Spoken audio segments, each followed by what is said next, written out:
We are live at Joe's on Wiener Circle. For CHGO Bears Pregame. Got a lot coming up. We're going to check in at the stadium. We'll get you your inactives. Everything happening from Baltimore. CHGO Bears Pregame starts right now. Let's go.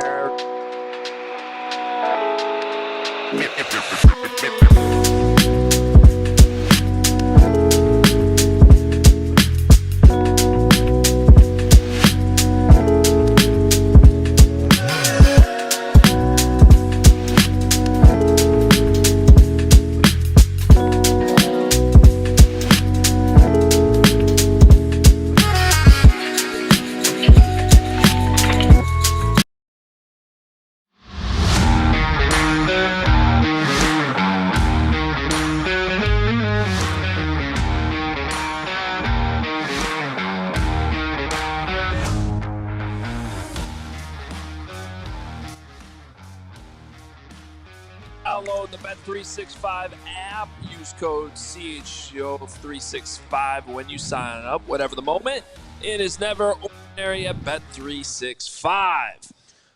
What is going on, Joe's? We are out here, one of our favorite places. Fans starting to come in. About an hour from kickoff. Bears and Ravens. A lot of familiar faces. Love that you're here. Love that you're watching back at home. If that's how you're consuming the show today, please hit that like button. Please hit subscribe. We appreciate you. We're here pregame, postgame. As soon as the game's over, we will be breaking it all down. Adam Hoge, Mark Carman, Corey Wooten, Greg Braggs Jr. What's going on, fellas? Well, I mean, Carm's breathing into the mic a lot here to start the show. You hear that? He's super intense. I love to see you today, too. Hey, listen, it's game day. The breaths are a little heavy today. How often do you get a chance to win 5 in a row? It's the first time they have a chance to do this since what year, Gregory? 5 in a row since 2018. That's right, Club dub. Club dub. Yeah. Big day. Yeah, it's a big day. No, I'm excited for this game. 5 in a row, like you said. They've kind of turned around the season from when they first started. After the first 2 weeks, we kind of thought, where's the season going to go? They righted the ship. Ben Johnson, they're buying into it. The defense is playing very well. 15 takeaways in the past 4 weeks. And then running the football. I think that's the key. When you hard-nosed football, Chicago-type football, play great defense, run the football, and now we got to sort some stuff out with the passing game. Absolutely. And as we do on these pregame shows, we're always going to start with what matters most today. Guys, I'm going with that takeaway theme. I just think that this is you have 2 teams that have been very different on this front. The Ravens only have 3 takeaways all season. The Bears lead the league with 16. Bears have 11 interceptions. The Ravens only have 1.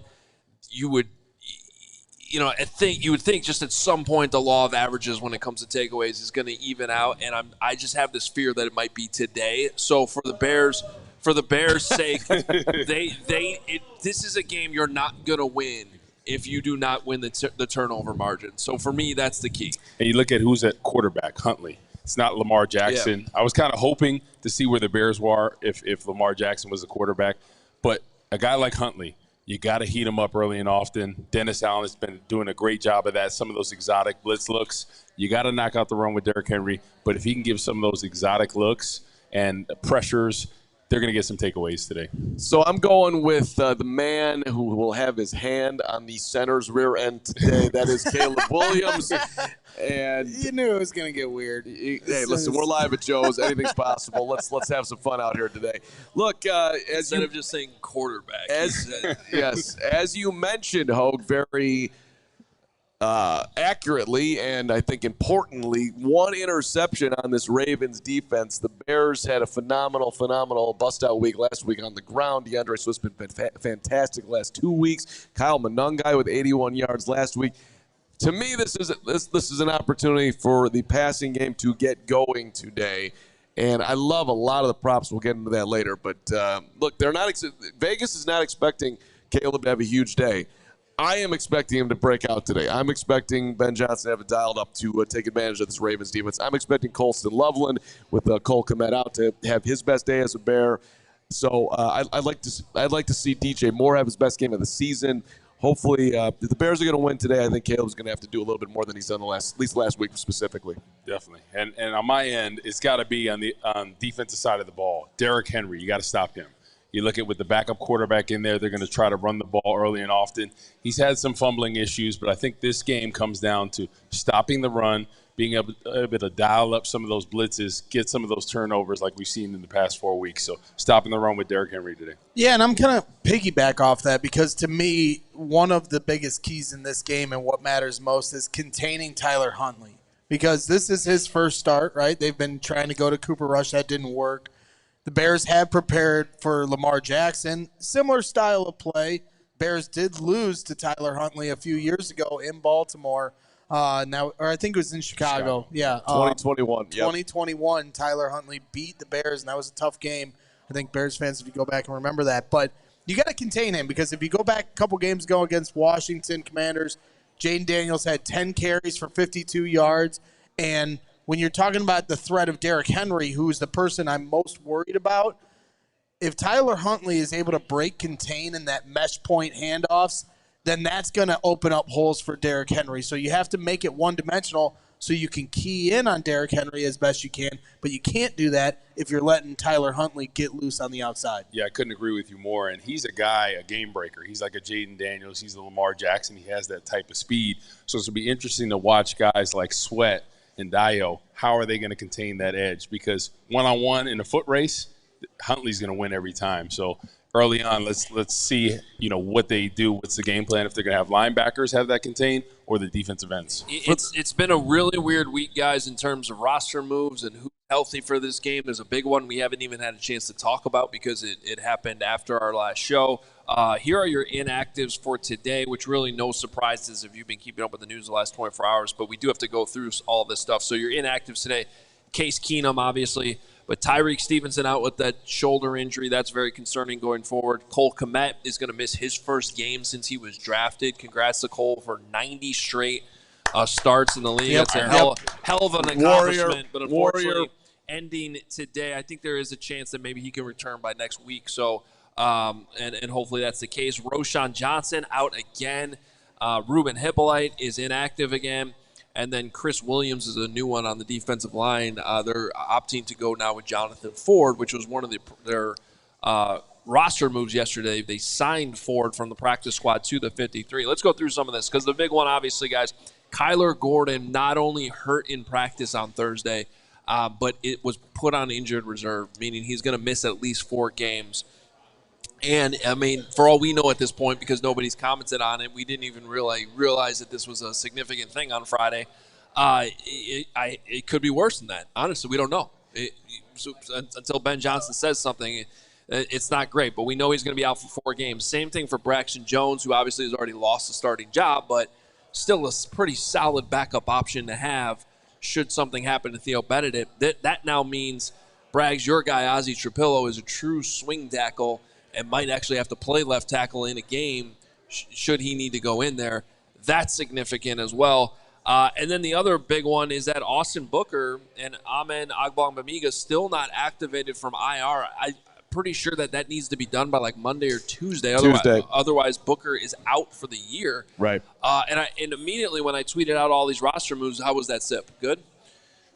I didn't even hear it. But very funny. You couldn't let it go. Well, if I called out the breathing, you can call out the little sip. Yeah. What do you got? What are you drinking over there, Gregory? Starting early? But my point is, guys, everybody responded to this tweet yesterday. What's going on with Booker? What's going on with Booker? Guys, I hate to say this sometimes. They're telling you what they think. He's been healthy and practicing for 2 weeks now. If they're not bringing him back from IR to play, it's because they think the guys they have out there, including Dominique Robinson, are a better option right now. Right. Well, Ben Johnson said exactly that, by the way. That's just what they're doing. It's also what they're saying. Like, we'll see where he stacks up. Maybe it was Dennis Allen said it, regardless. But they did list him as questionable. So, well, because he's questionable to be activated from IR. Okay. He's practiced in full every practice for 2 weeks now. Yeah. Yeah, that is kind of interesting. Well, it's a numbers game, right? And yeah. You can only have so many pass rushers that you have available on the active roster. It is a little disappointing just from the standpoint of this pass rush needs to do a better job of getting home. So to say that the players ahead of them are better options, that's disappointing. But at the end of the day, Austin Booker has to prove it. Well, Exactly. We don't know who he is yet in a regular season stage. You could go glass half full, though, and Dom Rob's having his best season as a Bear, so they are getting some more options here. Jonathan Ford's been on the practice squad. They've elevated him the max amount of time is 3 times, so it just worked out with the injury situation that they could sign him a little less painfully to somebody else on that D-line with Kyler. But I think, to me, the story here is Kyler Gordon. And, look, the Bears made him the highest-paid slot corner in the NFL, and he's had soft tissue injury issues his entire career. He started the year with it, and he appeared in 2 games. So, to me, at this point with Kyler, you have to look at this thing as a whole. How are we – you made an investment in him. How are you going to have him be a player that is consistent? And I don't see him playing, at least in my mind, if the injury is relatively serious, which it sounds like it is. I don't see him playing the rest of the year. You almost have to completely rework as to his training regimen, how he goes about getting his body right. He might need the rest of the season to get himself on a baseline and then go up from there so he can actually be a guy that can stay on the field the rest of his career. I think the Bears have to have some real conversations about that, which is a huge blow because that's one of your best defensive weapons. All 3 starting corners out today. Yeah. It sucks. It's going to be a huge challenge, and hopefully Al Harris is up to the task here. But Well, he might have to play pretty soon. that'd be nice to put him out there. He still looks game ready, honestly. But I guess, and we all understand Kyler's gone through injuries, but Braxton Jones goes on IR when he hasn't been playing. Karana Magaji earlier this year was inactive when he wasn't a starter. So I am wondering what's going on. Guys are getting hurt in practice a lot this That's year. what I'm wondering is what's going on at practice here with these, these injuries of guys that aren't even, so some aren't starters. It's happening during the practice week. So that's one of my biggest questions going on right now. Exactly. Injuries happen every season, but it seems like the past couple of years, a lot of these nagging things that we didn't used to see all the time are popping up week in and week out, especially with the Bears. You ever get hurt in practice? Well, Never and heard you can't blame it on I broke my hand one time. You broke your hand in practice? He cast it up. and you can't blame it on that. Like sometimes I think, old school fans will point to like, well, they don't work hard enough in the summer, and then these injuries creep up. You can't say that about Ben Johnson. They really went to town this summer at training camp and pushed these guys hard to get them calloused up for the season, and for whatever reason, the injury bug has bitten them hard. I mean, it's not an exact science. And it's just, the nature of the beast that is the NFL, but the Bears are wearing it right now with the injuries. I think the soft tissue injuries, that's a lot of training and preparation. So I think guys, when they first get in the league, like I played with Sherrick McManus, right? Yeah. That was a specimen. And he realized as his career went on, he had to train different ways in the offseason. because he was having a lot of hamstring, soft tissue injuries. And then he did training to negate that. So I think it's all about training, doing the right things, putting the right fuel in your body. Hydrating, pliability with your muscles. Some guys are just genetically have to do it more than others. And it's just meanwhile, I don't want to gloss over Braxton Jones too, guys, because that's a knee injury and he goes on IR. That's usually not a good sign. And this is a guy who's already lost his job, is going to be on free agent market most likely this offseason, and he's a great dude who's played a lot of football for the Chicago Bears. So I don't want that to just be like, oh, because I don't know if he's going to be back this season either, and that's a big blow for him as he tries to continue his NFL career. Yeah, the NFL's a rough business, and if you had to make a bet on whether Braxton Jones has played his last game as a Chicago Bear, the likely answer to that, I think you'd bet yes. I hope Braxton gets healthy, as you just said. Braxton, one of the first-class guys in that locker room. And for the record, if you're looking at Ryan Poles' best picks, Braxton, if he's not at the top, if he's not number one, he's certainly in the top 3. Fifth-round draft pick who started a lot of games here and has been a first-class guy through and through. By the way, as we spin this forward, so who plays cornerback today? We'll hear from Adam Johns here shortly. He's out there. He'll probably see some things going on in warm-ups. But, the question becomes, Nick McLeod is already your backup sort of, let's call him swing corner, because he can play both in the slot and outside. We saw him play outside last week when Tyrique got hurt. Thank you. And then so I would think that it might be Nick McLeod outside Josh Blackwell, who's played in the slot before, then coming in to play your slot corner spot this week.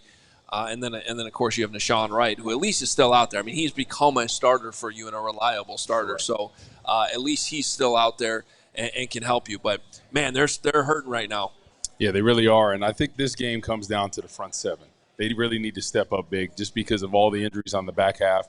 Dennis Allen and his game plan, right? How is he going to dial it up, right, to really knock out that run? Because if they can, with Huntley and Derrick Henry, I believe they can truly get after a guy like Huntley today. Well, I said it on Twitter, and I'll say it here. If the secondary has the kind of showing they've had the last 4 games, then Al Harris can get a defensive coordinator job next week. 100%. You know, I mean, he's coaching that group up big time this year, and, you know, Tyrique Stevenson was having a reclamation type year, breakout type season with Jalen Johnson out, and now you have a new challenge here today. It's kind of a wash with, you know, the MVP Lamar Jackson not in there. So I do think there is an opportunity for these guys, even if they're not household names, to make plays. I'll remind you, you know, Josh Blackwell and Jalen Jones 3-4 years ago, you know, with Justin Fields and that team, like, they were grinding. They were playing some pretty tough physical secondary football, you know, at the back end of a season that they ended up being the number 1 pick. So they have the ability, but, you know, it's obviously not. We thought this secondary was going to be a position of strength. The depth is certainly showing out because they're able to have these guys come in here, and I think they'll do a decent job. But, man, to miss your top 3 is just brutal. I was going to say, I think Ryan Poles deserves a little bit of credit for the depth they have in the secondary. The fact that you can be out all 3 starting corners, and yet the 3 that are going to play today, they've played a lot of football in the league. Played pretty well. They've shown they have the ability to come in, and so I don't think it's not like they're putting somebody out there that can't do it. And then meanwhile, Kevin Byard and Jaquan Brisker are still out there on the back end as safeties, so over the top. So, you know, and the linebackers are healthier now. So they should be able to survive. I'll say that, especially against Tyler Huntley today. We have to take our first time out. When we come back, we're going to give you our Bet365 pregame picks. Also, we got to dive into this Lamar Jackson story and how the Ravens handled it. And it's very fishy, and they're probably going to have some consequences for what they did. So that's all coming up next. But first, hey, when the Bears go up by 17 today on the Ravens, you'll be an instant winner with the Bet365 early payout offer. You always get that instant payout on straight bets and parlay selections marked as winners. Download the app. Use code CHGO365 when you sign up. And, you know, throughout the week, you take advantage of all these offers. Thursday Night Football, $10 safety net bet. Sunday Night Football, there's a $365,000 jackpot. And on Monday Night Football, there's always the 50% super profit boost token on same-game parlays. Breaking news from Bet365. It's football season, and new customers now get $200 in bonus bets when you bet $5, win or lose. Sign up, use code CHGO365, deposit 10, place a bet for $5, and you'll get $200 in bonus bets if your bet wins or loses. Bonus bets can be used on the spread, totals, player props, futures, and more. Whatever the moment, it is never ordinary at Bet365. Must be 21 plus. If you or someone you know has a gambling problem, crisis counseling and referral services can be accessed by calling 1-800-GAMBLER in-app only. And we are going to be at Joe's on Weed Street all day long, and thankfully, the iconic Joe's on Weed Street, and thankfully for that, you have your Mando on, because that is the deodorant control we need. I'm going to be sweating today. One swipe, you're good to go. It controls both sweat and odor for 72 hours. You can hang out for 3 days right here.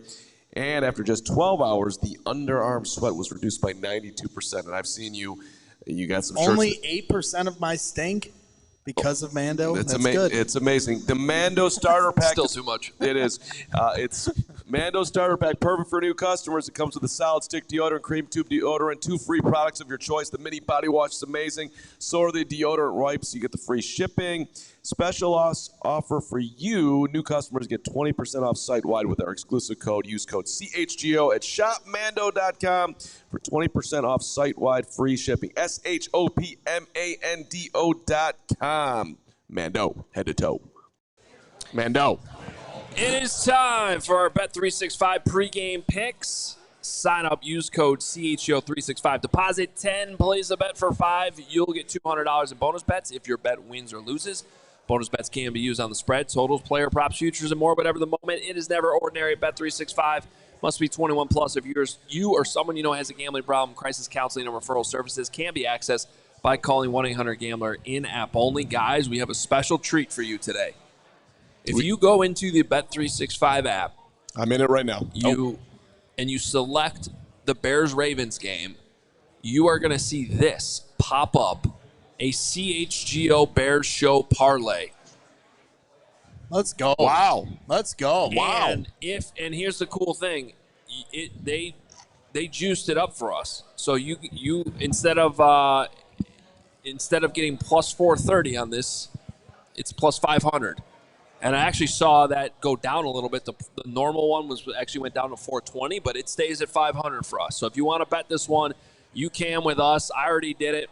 The three leg parlay is that the Bears score first in the game. DJ Moore 3+ receptions. I like that. And Caleb Williams to run for at least 20 yards, which has been a storyline all week, using his legs more. Yep. I like this one. I'm a little nervous about the Bears scoring first in the game. That's the one thing I would be hesitant on a little bit. But for plus 500, I like that. $10 wins you 60 coming back. I like it. I just did it myself, and I love every bet that I make, so I really, really love this bet. Why aren't we scoring first? Ben Johnson, you're the king of the world. You've got this dialed up. We're going to go down and score. And then you're telling me that Caleb's not going to run for 20. Of course he's running for 20. And DJ is due. I like this. They're free money, Bet365. Thank you, Bet365. Well, the Bears have the last two games started out 13-0, against the Commanders, and 20-0 against the Saints. So you certainly want to start fast here today with the Ravens 1-5 and their MVP being out. You want to keep that demoralization that they're feeling. Don't give them any kind of sense of hope and desire, and hopefully Ben Johnson crushes their spirits early on. That would be nice. That would be very nice. All right, let's talk about this Lamar Jackson stuff. So they decide to list him as a full go participant on Friday, and listing him as questionable didn't shock me, but full go, certainly that is the indication. Like, okay, he had a full practice. He's gonna, got a great chance to play on Sunday, you would think. And then comes out yesterday. It starts, and I think this is important context, with Ian Rappaport reporting that he didn't actually take the starter reps. He practiced Friday. He took every rep they asked him to take, but he actually was running the scout team and is very unlikely to play in this game. And you had a guest on Friday that kind of alluded to this on Hogan Johns as well, correct? Yeah, I mean, we Jeff Zrebeck, who came on Hogan Johns, and we actually recorded this Thursday night, and then the context of what happened in practice Friday, I know he was maybe feeling a little bit different, but that was because of the information the Ravens were giving everybody, which was misleading. So, but Jeff was saying, he hasn't really done a whole lot in practice. I know he's been out there, but he's not taking the first team reps. He's been running the scout team. So Jeff really didn't feel like he was going to play, and that's why we trust these beat writers that cover these other teams. And then yesterday, the funny business, which was, okay, now we have the context of he was running scout team. Well, the NFL rules, the league rules say that does not count as a full participant in practice. If you're running scout team, you are limited. If you normally take the starter reps, but now you're running scout team, you're limited. So the Ravens did not follow those guidelines, and they're probably going to get in trouble for this with the league. Anything from fines to actually losing draft picks is something that can happen, and even suspensions. So, we got it up on the screen that a player who participates in individual drills but for medical reasons doesn't take his normal repetitions during the team portion of practice and is assigned to the scout team should be listed as limited participation. So now the question becomes, why did the Ravens do this? And I think there's a couple things going on. I mean, it would be easy to assume, the easy assumption is they're just trying to play games and they're trying to screw with the Bears and make it harder for them to prepare, even though they've been preparing for Lamar Jackson all week. I wanted to share this tweet from Nick Wright last night. My guy. Nick put this out there. He said, I understand the gambling implications of the Ravens lying on the injury report regarding Lamar's status, but that's actually an incidental story in this. The real story is the Ravens listing Lamar as a full participant as a way to pressure him into playing, and Lamar rejecting it. And if you've been following this closely, there's a little bit that goes beyond just this week, but telling you he's healthy to play. I mean, they've been coming out and they basically said this is up to Lamar. Todd Monken said that on, I think he talked on Wednesday or Thursday. What did he say, Carman? Let me read you what he said on Thursday. Todd Monken, offensive coordinator, Baltimore Ravens, by the way, a Wheaton native. Shout out Todd Monken, who did interview, by the way, to be the Bears head coach in the Matt Eberflus coaching cycle. Or was it the last one? No, it was in January. It was in January. My bad. The 38 guys they interviewed. Yeah, so he was one of the 38. Quote, it's just about whether or not he would put a player out there. They asked him, is he good enough to play? What are you seeing? And his quote was, it's really not what I have to see. It's the player that really has to feel comfortable going out there and putting themselves in position to play. He says he's ready to go. I'm ready to go. I feel great. Any player that says they want to play, I'm all in. It's up to him. And I was like, wait a second. What happened to protecting the player from themselves? And it's also to what you're getting at. They're really putting it under the fire of this is Lamar, and they're taking themselves out of it. It was I thought it was a really odd thing to say, and not what I would want from a head coach or OC or whoever. Yeah. I want to hear your perspective on this as a former player, because I even before what happened Friday, those quotes, I'm like, they're telling you they think he's healthy enough to play. Exactly. And he's like, no, I'm not ready. He says he's not ready. Yeah, I don't think he's ready this whole time. I think it was they were trying to put the pressure on him, like you said.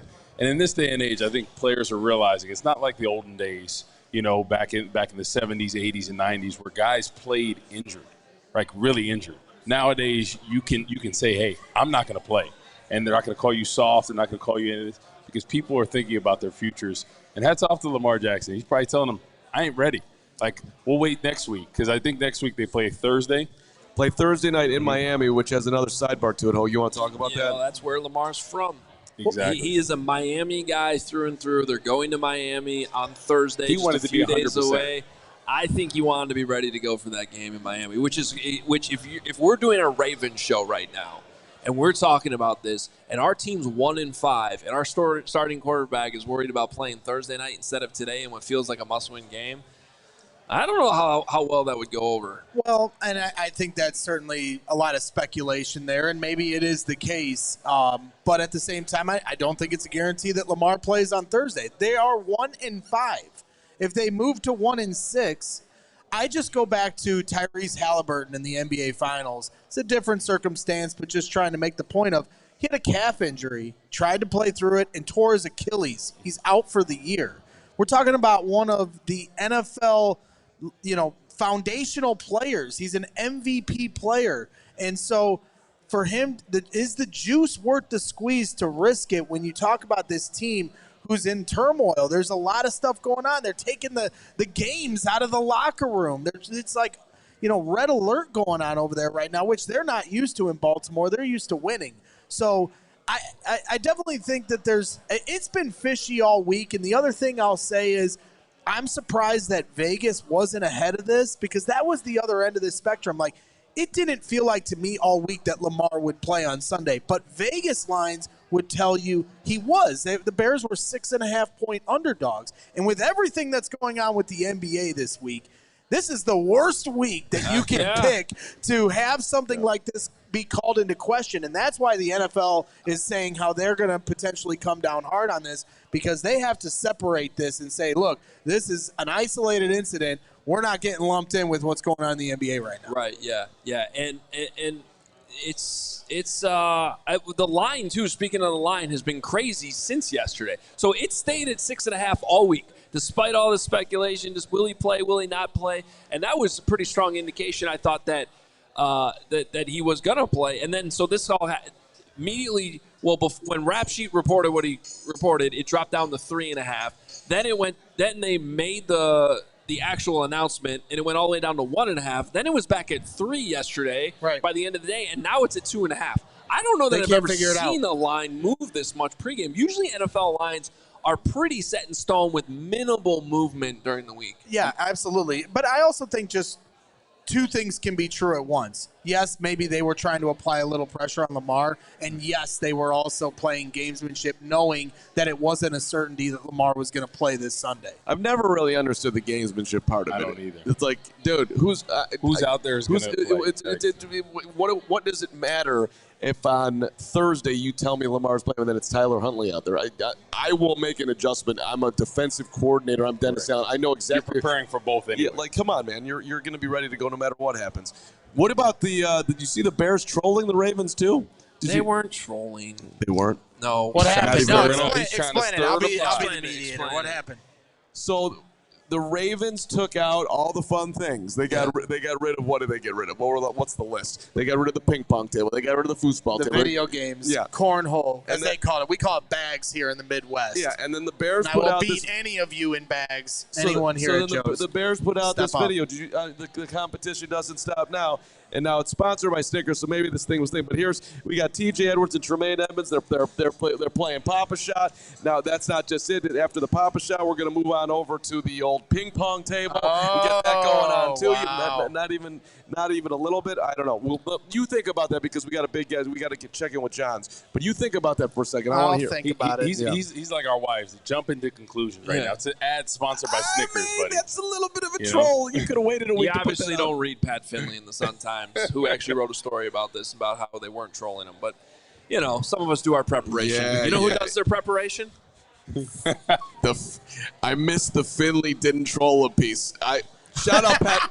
Shout out Pat. I actually thought it was hilarious that he wrote a story on it. But shout out Pat Finley, my guy. Yeah. But I don't know if Pat has the full story. Well, why don't you ask our insider? Maybe he knows. He's got to watch out his questions. Can we bring in? You bring in your guy. Why? Did you forget his name? Okay, his name's Adam Johns. Fine, I'll bring it. Get out of here. Johnsy, the Bears were trolling, and this is the story that everyone's talking about. Were they going out the Ravens even just a little bit? They could have waited to put this out with Snickers. Snickers would have understood.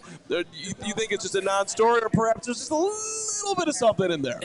Well, even if it's not intentional harm, the timing of it kind of makes it intentional. Just after the story, with the Ravens removing all their games, and here's the video of the Bears' two linebackers, playing their games. So I think it's something.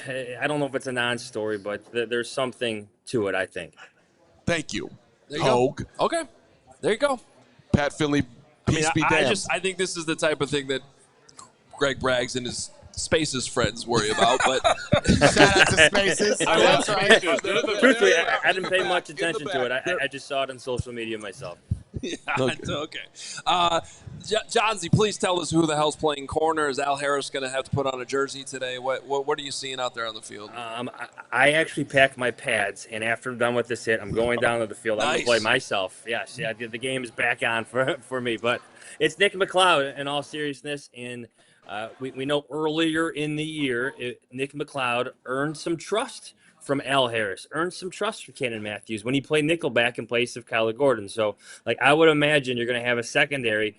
When they're in nickel, you got your two safeties in Byard and Brisker, but then you're going to have Wright and McLeod at the corner and Blackwell as your nickelback. And it's not ideal. We all know that, but at least there's some game experience, some recent experience of these guys playing together.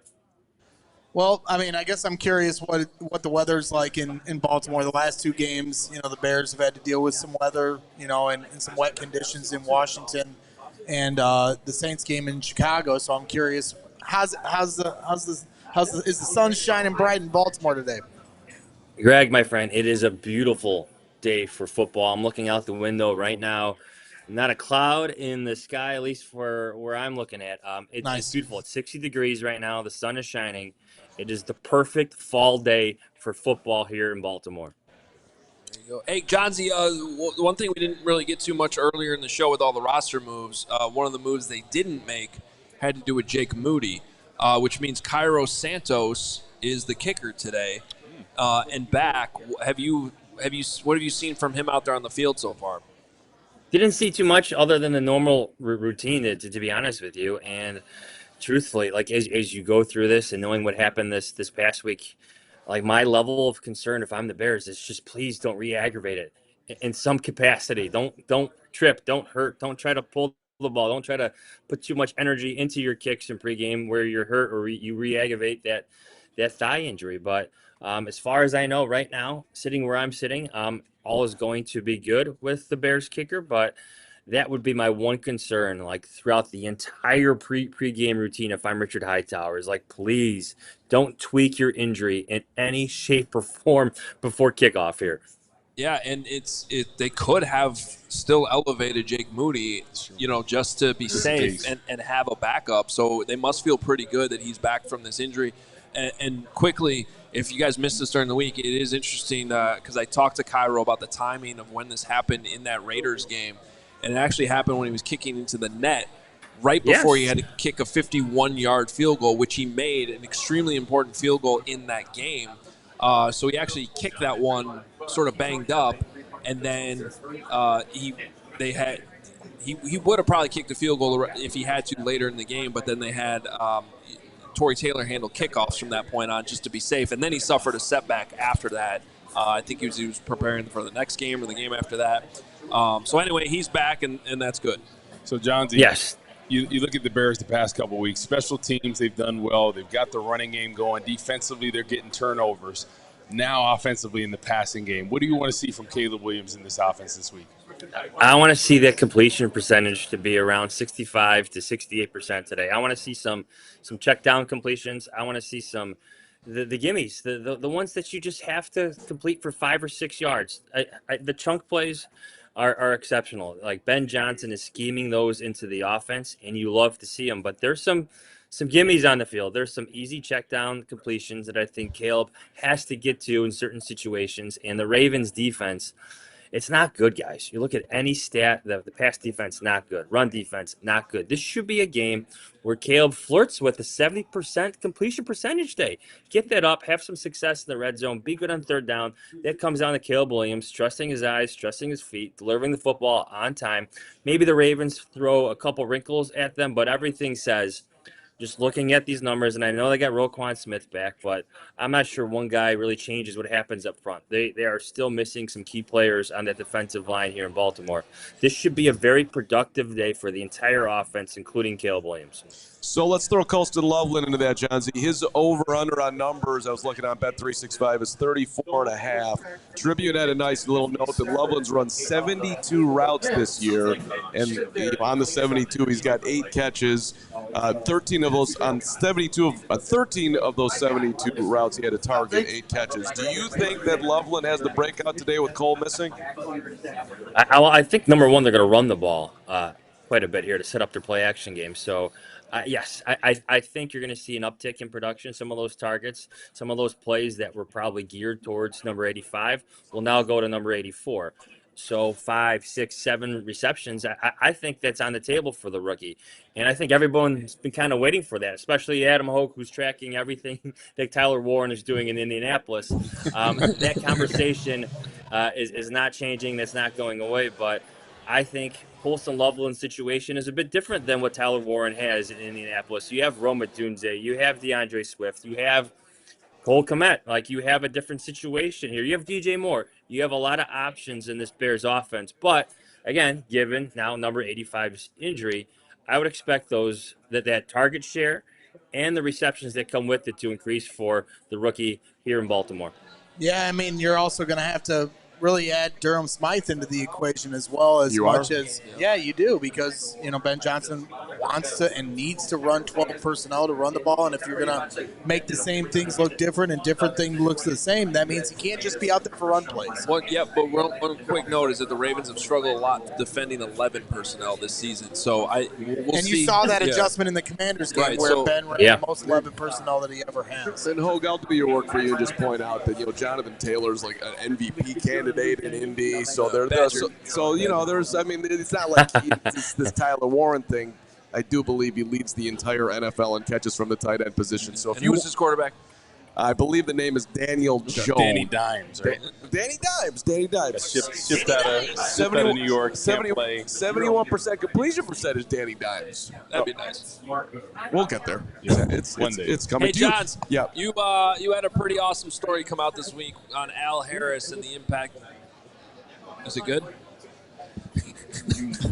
Not your story. Your story is good. I was asking Greg because he keeps taking sips of his drink right into his microphone. That maker's I just pulled jumping the mic out. away this time.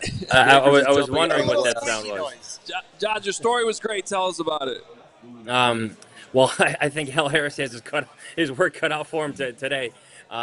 Just the way they're preparing, the way he is preparing his secondary for games, looking for certain looks, playing certain concepts instead of certain receivers and what they do, trying to take away the football, before these guys, make the breaks on their routes, just beating the receivers to the football. I just love what the secondary is doing right now, and it's not a fluke. This isn't luck. This is coaching at its best in Al Harris. And I think we said this on our show earlier this week. Like, if there's one assistant coach I'm worried about leaving the Chicago Bears after the season, it is secondary coach Al Harris, just because of the way they're playing. It starts with Kevin Byard. That ball hawking ability is back. It's how Jaquan Brisker is playing. It's Nashawn Wright going from a journeyman to a full-time starter and playing well, making interceptions, not just playing, but making big plays while he's playing. I thought Tyrique Stevenson was playing some of his best football before his injury. So if Al Harris somehow gets his takeaway machine working here in Baltimore with two backups playing, then read my story, for one, and then two, I think he deserves all the credit that he's getting right now. Well, I'll start the reverse propaganda on Al Harris when it becomes necessary, and we'll engage in that to make sure he stays here in Chicago. But I will say, everywhere on social media, wherever I can, wherever anybody will listen to me. This guy's horrible. Yeah, ketchup on his hot dogs, hates puppies, the whole thing. So, the but usual I also stuff. would say that shame on the Dallas Cowboys for letting him get out of, their that's not Matt facilities. Eberflus. Yeah, I mean, they hire Matt Eberflus, so be it, but Al Harris was in their house. He was a worthy candidate. They didn't believe in him. So hopefully Al Harris scratches the Dallas Cowboys off the list for that. I know. What, are you firing Flus again? How many times have you fired this guy? Well, I mean, they've given up like 40 a week. I know they've kind of righted the ship here a little bit. But he was in hot water a few weeks ago, that's for sure. And, I'm just saying, Al Harris was a great option for them, but I'm glad they didn't want him, and he's here in Chicago. Johnsy, they moved the press box on you in Baltimore. They used to have one of the best locations. I saw your photo. You're in the corner. Do they still have the booths you can go in to do hits like you're doing right now with us? No. So I am in like a common area where there's just tables for media members to eat. Oh, here, you want to take a look? Can you see my camera? What's the spread like? Okay. Let's go. That's how the elite live. Oh, that looks like the same room. I don't know. No, it's definitely not. Definitely not. It has that new car smell here in the press box. I'll have to look for. We'll find one of the booths later to do the post game hit. Talk to you guys then. But yeah, the food was pretty good. It's a nice setup. It's not the worst view. Definitely not as good as their original view, but there's definitely worse press box locations in the league, I would say, than this. There you go. All right, Johnsy, appreciate the time as always. We'll be following you during the game, and of course, we'll talk to you on the post-game show. See you, boys. Yeah, Adam. They used to have, Carm, you would appreciate this. Nobody else will. They used to have like these little booths, like almost like telephone booths. That, like if you're a Dave Kerner or a Les Grobstein, you have to go do your record your raps. That's huge. You could go in there and not bother all the other media members that are trying to write. And so it's like when you go to prison and you visit somebody, right? The little, it's like that. Little nap pod, perhaps pregame nap pod. Well, yeah, that's where your mind goes. That's exactly. They're so glass, peaceful. by the way. So I could just picture Carm just asleep there in the second quarter. I mean, the Bears. And stop calling out my sips, okay? Far be it I'm nervous. The game's gonna start here in 20 minutes. Let me have one drink. Got to calm the nerves. You're not nervous. You're confident. You're excited. You're not nervous. I always get nervous. He's not confident. He changed his pick, which we're going to talk about in a second. Okay. Yeah, he's a pick changer. He's a flip-flopper. We'll explain in a minute. Before we get to our picks, there was one piece of video from Ben Johnson. We had a very entertaining press conference on Friday, by the way. Explain the origins of good, better, best. It goes back to his high school days. I thought that was a great story. But he was asked about the Bears' progress. I think Jason Leisure was the one who asked this question and asked him, is this all about wins or is it, more about the process, that might lead to these wins?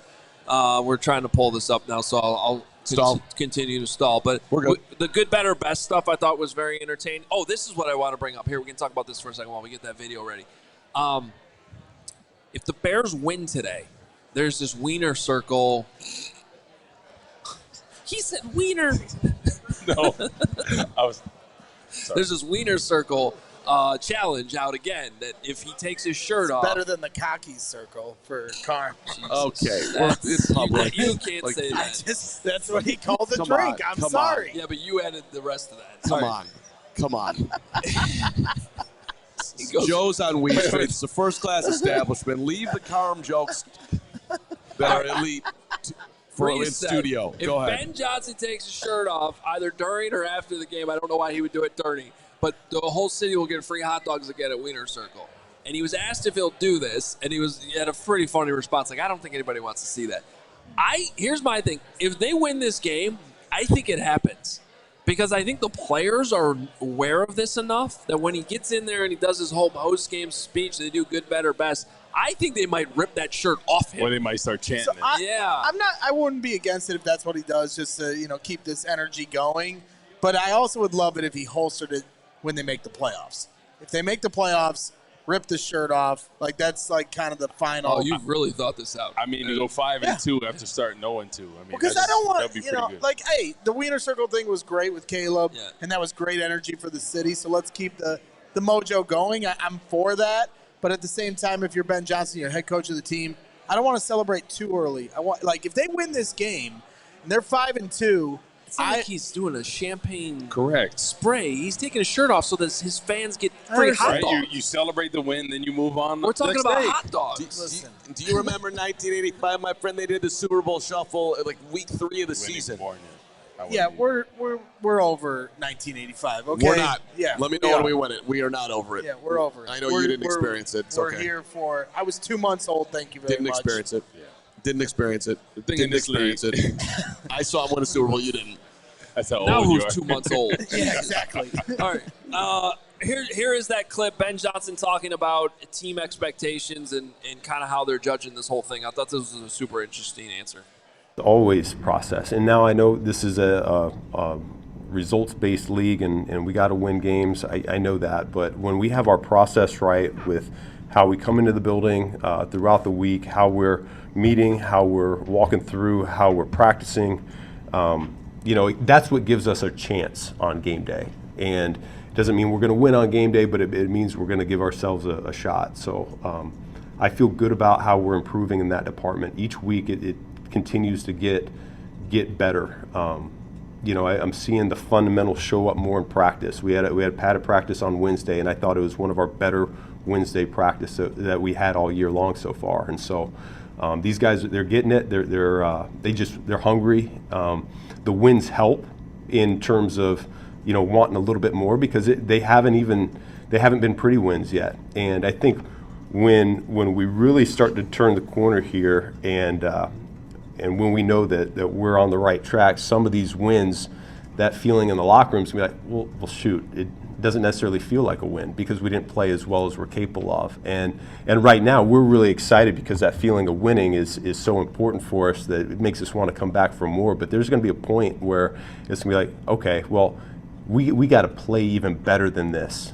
than what we've been doing. And I think they're starting to understand that. Like the standard continues to rise, the expectation level continues to rise, and I think good things are coming. Is that especially the view in year one right now for you while the team is in transition? Maybe that changes as you guys are fully built out and everything's running the way you want. Yeah, and it becomes strictly about results. The mission's always been to win and to win now. I said that in my opening press conference, and I've been consistent with that with the team. And so, yeah, that's the end-all, be-all. That's what we're going out there to do. I don't see this as a team in transition. This is a team that this is the 2025 Chicago Bears, and we have a chance to put a stamp on what this chapter of Chicago Bears history is going to look like. I don't know how you can't listen to that entire 2 answers and just get really, really excited because, I mean, first of all, he's just like, the guy's the greatest. We're not ruling anything out this year. We're not ruling out Super Bowl, what we can be. Like we're just trying to get better and better and better. And then when it comes to, this idea of, if the Saints, if the Chiefs had played that game against the Saints last week, right? Like, they'd have been like, that wasn't a win. Like, I mean, we got the win, but that's the point. Like, and I think even here in Chicago, we don't really know what a true winning championship caliber football team looks like. But I have a lot of faith that Ben Johnson gets it because he seems to know that, like, yeah, and then we're going to start winning games. Like, it's going to look even better. Like, we're going to actually be winning with style, and it's going to feel comfortable. And I'm not going to have that look on my face where I look aggravated the entire game because I'm not actually happy even though we are winning. They had nearly, they had nearly 400 total yards of offense, and they didn't play well offensively against the Saints. They had 4 turnovers, 4 takeaways against the Saints on defense. They let the Saints back in the game. And so that's the point is there is so much untapped potential with this team. But ultimately for me, now that we've seen who Ben Johnson is through these first, few weeks of the season, this first half of the season, win, lose, or draw, I'm excited for Sundays because I believe in what Ben Johnson is doing. And however this season unfolds, I'm not taking anything off the table either. They're more than welcome to make the playoffs. I haven't been thinking about the playoffs. Now, if they win this game, maybe I start doing the math on how they can get there. But ultimately, I know the end of this tunnel is going to lead to success because that's how much I believe in Ben Johnson and his coaching staff. And just the turnaround after that Lions game, because that was as bad as you can get. We kind of thought, how many wins are they going to get? And they seemed like a different team against the Cowboys. And they've turned it around since then. And I think that's the mark of a good coach. That's something that we've been missing since like a Lovie Smith. And Ben Johnson has all that, right? He has the locker room. He's extremely intelligent. He's going to get offense where they need to be with Caleb Williams. But what they've done as a coaching staff with him and Dennis Allen and company, the guys have bought in. Because after that Lions game, we kind of thought, hey, they don't want to be here. And the way he turned around that locker room, now they're all bought in. They have confidence now. And you called this, Hoge, during the training camp. Like, everything's all great with Ben Johnson, but how are they going to respond to adversity? Mm-hmm. And it's all good when you're Matt Nagy. I mean, when they go on that winning streak that catapults them to club dub and the momentum is going and you're feeling yourself. But how do you respond to adversity? And, I don't know if the Matt Nagy Bears met a 50-burger early in the season in the way the Bears did to bounce back from. They did lose that week 1 game against the Packers, which was tough. But at the same time, I think this team was tested more, and they responded to it. As you questioned, how would they when they got to that point? Well, their real adversity came in the double doink playoff game, and they did not respond well to it at all. Yep. I mean, they panicked. They got agitated by London the following season, the now well-documented story about, basically firing Kyle Long on the plane. There was a lot of things that weren't handled well. The thing about Ben, just to wrap that whole point up, for me at least, he's grounded in reality. It's not like, well, we won. No. These are the standards. We got to meet these standards. And also, it's like, this is where we're at. And you just yelled at me on 85. But like those teams after the Super Bowl, they won all the time. 86 was 14-2. 87 was 11-4. 88 was 12-4. You know what they did in the playoffs? Nothing, because you'd watch them every single week, and they could not move the football because the quarterback, Jim McMahon, was hurt. It was like, okay, they're winning, but you know how this is going to end. And so it's having a coach who's very much got his flag planted on this is how we have to play because this is what's going to take to win in the end. I love that. All right, let's get to our predictions. I don't know which one Greg's going with. We'll let him make his mind. Now's the moment of truth. Oh, he's going to get Don't start with me. You're going to be in trouble. Mental gymnastics. Don't start with me. We spent all week arguing about this. You spent all week arguing. I said that the Ravens were playing games. You guys said that Lamar was starting. I was right. You guys were wrong. I put my original score under protest, which means it was subject to change. As soon as Lamar was ruled out, Bears win 27-20. I'll be honest, I'm not 100% confident. I think this is a coin flip game. The Bears have so many injuries on their secondary, and Derrick Henry is a monster. But I also think Ben Johnson's going to have this team prepared for all the things that the shortcomings they had last week against the Saints. And I do expect Caleb Williams to have a bounce-back day.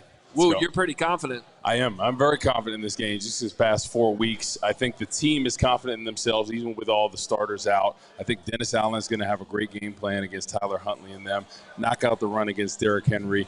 I'm looking for the Bears offensively in the passing game. That's the last remaining piece. I think they're going to get things going today on a Baltimore team that defensively is not the best. So I think this is the game where we see like the Cowboys game where Caleb really comes into his own. Offensively, they stretch the ball down the field. I did make my pick with Lamar playing, but I did not move it because I have a backbone.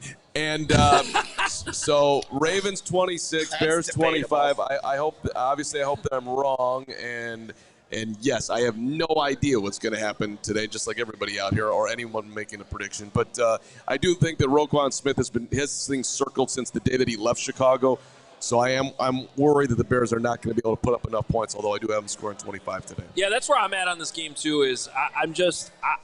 I liked how the Ravens played going into the bye against the Rams defensively. I thought they made a lot of strides. Now they're even healthier. I think they are a well-coached team.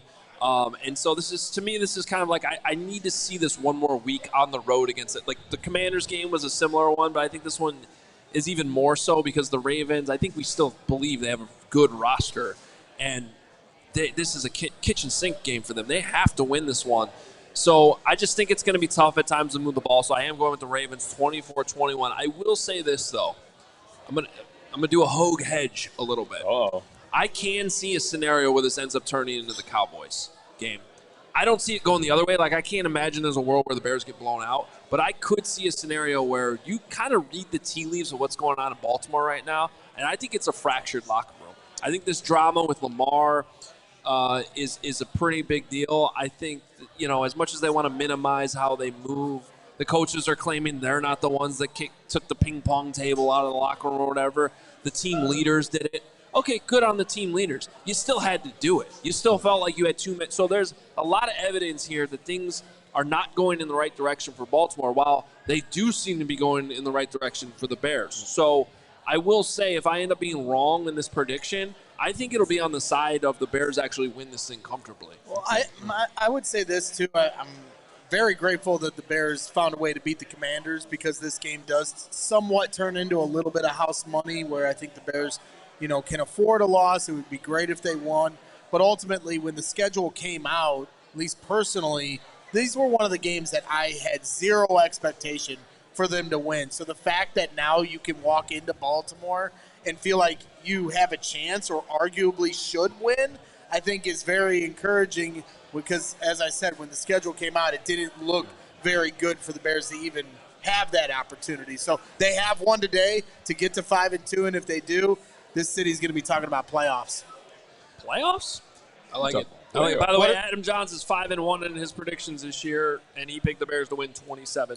Let's go, Johnsy. Let's go. On the other hand, Briggs is 2-4, and he picked the Bears to win too. So I don't know if that really 2-4 for Briggs. That's right. Big dummy. We got to go because it's amazing here at Joe's on Weed, and I want to go hang out with everybody. So do you have any other? What did Zoom pick? Zoom, he's got the Bears winning too. All right, Zoom. Jerry Zoom. 23-20. Let's go, Zoom. With a great jacket on, too. Yeah, it is sick. It's not as nice as my jacket, but it's a nice jacket. No, I like Zoom's better. It's a good coat. All right, we will be right back here post-game. Hey, there's still time. If you're in the area around Joe's in the city, you can come by. It's only $10 to get in. There's a premium drink package as well. We still got room for you, but an awesome crowd here ready to go. Yeah, let's go, Joe's. Let's go. We appreciate everybody being here. Hit that like button on the way out, and you know where to be when the game is over. Bears post game, we'll have you covered as soon as the game is over. That link is already on YouTube, so you can hit the notification and the notification button, and it'll pop up on your phone when we go live. We'll talk to you after the game. We'll see if the Bears win 5 in a row. Let's go, Bears! Let's go, Bears! Let's go, Bears! Let's go! That would have been hilarious. It's terrifying.